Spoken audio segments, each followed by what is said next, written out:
اللہ من الشیطان الرجیم بسم اللہ الرحمن الرحیم باب سجود القرآن الفصل الاول قرآنی سجدوں کا بیان۔ پہلی فصل، پچھلا سجدہ صاحب کے بیان میں تھا کہ سجدہ صاحب کیسے کرنا ہے، اور اب قرآن پاک میں جو سجدے آتے ہیں ان کا ذکر ہے۔ پہلی فصل ہے، قرآن پاک کے اندر 14 سجدے ہیں اور 14 کے 14 ہمارے امام اعظم ابو حنیفہ رحمۃ اللہ تعالیٰ علیہ کے ہاں واجب ہیں، احناف کے ہاں یہ واجب ہیں، اور دوسرے اماموں کے ہاں امام مالک، امام شافعی، امام احمد کے نزدیک یہ سنت ہے۔ امام اعظم کا قول قوی ہے، امام اعظم نے جو دلیل پکڑی ہے وہ قرآن پاک سے پکڑی ہے۔ ارشاد باری تعالیٰ ہے فما لهم لا يؤمنون واذا قرئ عليهم القرآن لا يسجدون۔ تو کیا ہوا انہیں ایمان نہیں لاتے اور جب قرآن پڑھا جائے سجدہ نہیں کرتے۔ یہ قرآن پاک کی اس آیہ مبارکہ سے استدلال پکڑا ہے۔ یہاں اللہ رب العالمین نے سجدہ تلاوت نہ کرنے کو سخت جرم قرار دیا اس آیہ مبارکہ میں۔ اس کا ذکر بے ایمانی کے ساتھ کیا ہے۔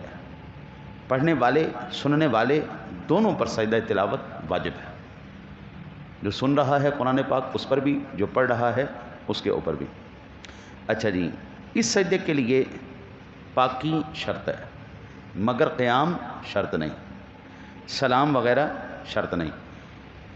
ضروری نہیں ہے کہ سجدہ تلاوت قرآن پاک میں آ گیا تو اب آپ پہلے کھڑے ہوں پھر سجدہ کریں پھر سلام پھیریں، ایسا نہیں ہے۔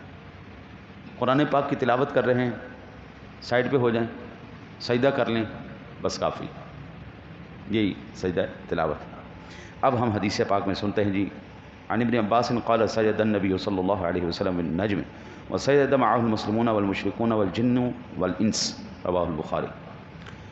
امام بخاری نے حضرت ابن عباس رضی اللہ تعالیٰ عنہ سے روایت نقل کی ہے کہ نبی اکرم صلی اللہ علیہ وسلم نے سورہ نجم میں سجدہ کیا، اور آپ کے ساتھ مسلمانوں، مشرکوں، جنوں، انسوں سب نے سجدہ کیا۔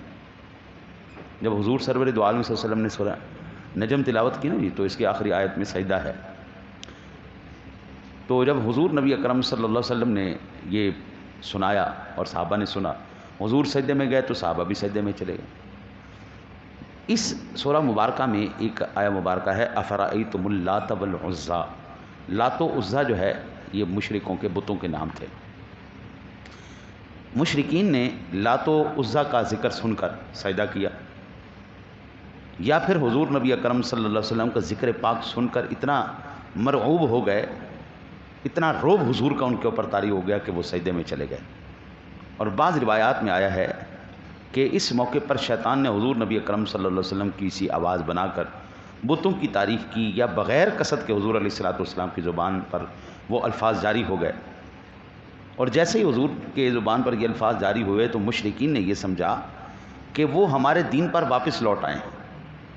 حالانکہ حضور سرور دو عالم صلی اللہ علیہ وسلم تو پیدائشی ہی اللہ کے نبی ہیں نا جی، اللہ کا نبی پیدائشی ہی نبی ہوتا ہے اور پیدائشی ہی صاحب ایمان ہوتا ہے، اور اگر نبی کے ہی ایمان میں شک ہو گیا تو پھر باقی تو گالی کوئی نہیں رہی ہے۔ نبی کا ایک لمحہ بھی جناب آدم علیہ السلام سے لے کے حضور تک کسی بھی نبی کا ایک لمحہ بھی کفر و شرک میں نہیں گزرا۔ موسیٰ علیہ السلام نے پالنے میں تھپڑ ٹھوکا کہ نہیں ٹھوکا؟ ہاں جی، فرعون کے منہ پہ تھپڑ ٹھوک دیا پالنے میں۔ عیسیٰ علیہ السلام نے گود میں ہی نبوت کی گواہی دی یا نہیں دی؟ میرے سونے نبی نے پالنے کے اندر ہی، جھولے کے اندر ہی چاند کو کھلایا یا نہیں کھلایا؟ یہ ایسی بے شمار روایات ہیں جن سے یہ بات واضح ہو جاتی ہے کہ نبی جو ہے، نبی وہ ایک لمحے کے لیے بھی اپنی پوری زندگی میں شیطان کے اثر میں نہیں آتا۔ اگر نبی ہی شیطان کے اثر میں آ گیا، یہ جتنے بھی مشرک ہیں یہ شیطان کے اثر میں ہیں، شیطان نے ان کو اغوا کر لیا ہوا ہے، یہ اغوا ہو چکے ہیں۔ اب ان کی سوچنے سمجھنے کی وہ ساری صلاحیتیں ختم ہو چکی ہیں۔ شرک نے، کفر نے، اندھیرے نے، ظلمت نے ان کو جکڑ کے رکھ دیا ہے۔ تو حضور نبی اکرم صلی اللہ علیہ وسلم کی آواز میں شیطان نے بیان کیا تو کفار شکرانے کے طور پر سجدے میں گر گئے۔ مسلمانوں نے سجدہ تلاوت کیا، مشرکوں نے اپنی غلط فہمی پر سجدہ شکر، مگر آپ کی زبان پر بتوں کی تعریف جو بیان کی جاتی ہے کہ جاری ہوئی، یہ بات کو ہضم نہیں ہوتی۔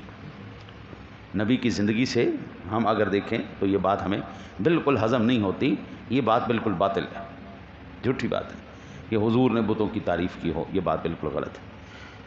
اور یہ بات بھی سمجھ میں نہیں آتی کہ شیطان حضور کی آواز میں بیان کرے، ایسا نہیں ہو سکتا۔ اسی بات کو حضرت شیخ نے لمعات میں اور ملا علی قاری نے مرقات میں باطل قرار دیا ہے اور اس قصے کو موضوع قرار دیا ہے، فرمایا کہ یہ مؤرخین کی ایجاد ہے۔ محدثین نے اسے نہیں لیا، لیکن بعض علماء نے القى الشیطان فی امنیتہ کہ تفسیر میں یہ پہلا واقعہ بیان کیا، یعنی شیطان کا یہ کہہ دینا معلوم ہوتا ہے۔ صحابہ کرام علیہم رضوان نے اس موقع پر جنات کو بھی سجدہ کرتے ہوئے دیکھا۔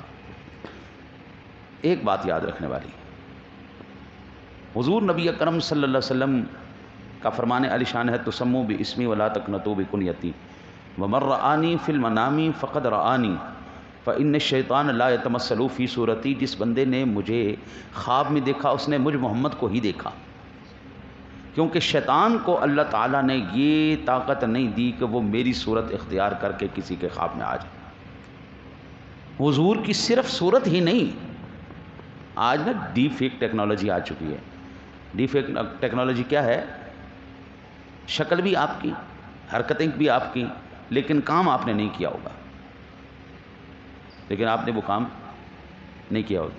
اور وہ نہیں جی، وہ بابا قائد اعظم کو مرے کتنی دیر ہو گئی ہیں جی، یہ تو پھر بھی ان کی کوئی ویڈیو شیڈیو مل جائے گی، اس کو بھی اس سے پہلے چلے جائیں 200 سال پہلے، 250 سال پہلے جو تصویروں کی شکلوں میں تھے، یہ ٹیکنالوجی نے ان تصویروں کو بھی ہلا کے چلا دیا ہے، ان کو بھی ہلانا شروع کر دیا۔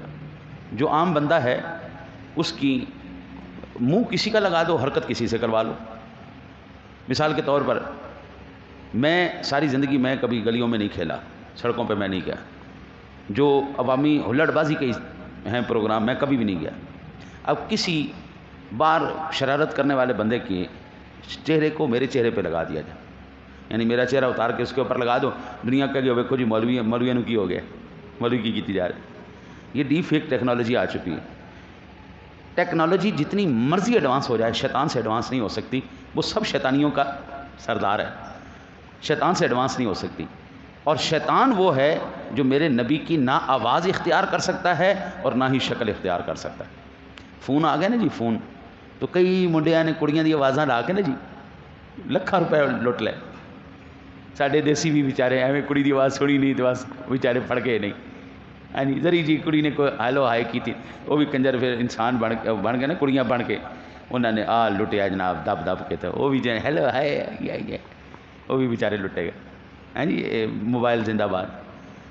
یہ موبائل جو ہے یہ لڑکی کی آواز بنا کے آگے پیش کر سکتا ہے، لڑکے کی بنا کے پیش کر سکتا ہے، لیکن خدا کی قسم ہے میرے نبی کی آواز کوئی کائنات میں نہیں بنا سکتا، نہ میرے نبی کی کوئی صورت بنا سکتا ہے، نہ میری نبی کی کوئی سیرت کی جو ہے وہ جو یہ آواز کی نقل کر سکتا ہے، نہ حضور سرور دو عالم صلی اللہ علیہ وسلم۔ ہاں حکم ہمیں ضرور ہے، آپ ان کی سیرت پہ چلو، نقش قدم پر چلو، لیکن جس طرح نبی کا عمل ہے وہ عمل کوئی بھی نہیں کر سکتا، نبی بن کے وہ نہیں کر۔ تو شیطان کا جو یہاں پر ذکر کیا گیا وہ مجھے ہضم نہیں ہوتا کہ شیطان نے حضور کی آواز اختیار کی ہو، یہ مجھے ہضم نہیں ہوتا، کیونکہ میرے نبی کو رب نے بے مثل و بے مثال بنایا۔ رخ مصطفیٰ ہے وہ آئینہ کہ اب ایسا آئینہ نہ کسی بزم خیال میں نہ کسی دکان آئینہ ساز میں، حضور جیسا بھائی کوئی نہیں۔ یار میں یہ سوچتا ہوں جس نبی کا سایہ نہیں اللہ نے زمین پہ پڑنے دیا، اس نبی کی نقل کرنے والا کوئی آئے گا؟ نہیں ہے، نہیں، ایسا نہیں ہو سکتا۔ اور وہ بھی بتوں کے لیے نہیں جی، نہیں، حضور کا فیضان خوابوں میں بھی چلے گا نا جی، تو حضور کا ہی فیضان چلے گا۔ اگر خواب میں بھی کسی کو آئیں گے تو وہ سونے کملی والے دو جہاں کے تاجدار ہی جلوہ گر ہوں گے انشاءاللہ۔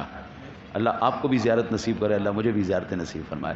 اللہ سے دعا ہے اللہ آپ کو مجھے عمل کی توفیق عطا فرمائے۔